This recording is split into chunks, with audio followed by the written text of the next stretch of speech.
Good morning, Bill here. What is the perfect indoor bicycling setup? Heck, what's even a good one? I spent a lot of time when I started off looking into that question. I've tried out different things over the years, and I'm going to tell you what I'm doing and what's working pretty well for me.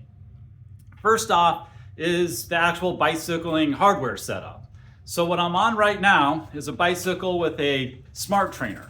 I really like the smart trainer because it will change the resistance as you go through the virtual world. So you go up a mountain, it'll feel like you're going up a mountain. Really like that.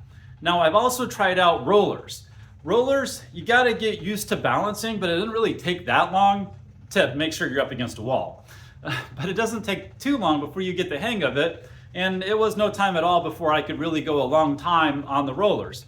It's nice, it feels more like you're actually really outside. The challenge that I found is I didn't really feel like I got as much training out of it. Like it's all mostly flat training. Now the resistance, I do have resistance in it. There's magnets that you can adjust and make it harder or easier, and that does work, but they're hard to adjust while you're on it. There's a little lever arm down at the bottom. Maybe if that was on like a big lever up top that I can move when I was actually on the bicycle. I know they have smart rollers, maybe that. But overall, what I found out is that the rollers are nice, but it doesn't really help in the training. Whereas the smart trainer with the resistance, I can get in a good workout. I can actually go up a mountain, which is not actually something I can do outside.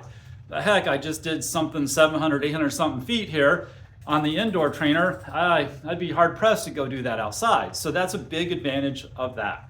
I think the one thing I'd like to try different is getting a rocker board. And I know they have like rocker boards, you can buy them, you can make them. I think I want to make one, but it's on my to-do list and I got a pretty long to-do list. So I'm going to do that eventually and try that out, but it's been working out pretty well.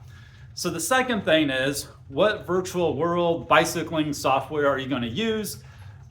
Pick one you like. I think there's pros and cons to different ones. I've liked Zwift. I tried Rouvy out for a while. That was nice. I liked that I had more selection. I went back to Zwift, but really, whatever. It's whatever you like. I've been liking Zwift, and I will say, at first, it was really engaging, really immersive. And like the first half a year, the first year, that's like all I needed was Zwift and my bicycle set up, and it just like felt like I was there in Watopia, going up the mountain, seeing the dinosaurs, whatever it is. But what I did notice is like after a while, after a year or 2 years or whatever it was, it just kind of didn't feel as immersive. I mean, like at parts it does, but at parts it doesn't. And so I tried different things to kind of like add in something else so I didn't feel as like, bored or whatever. So I tried reading on it.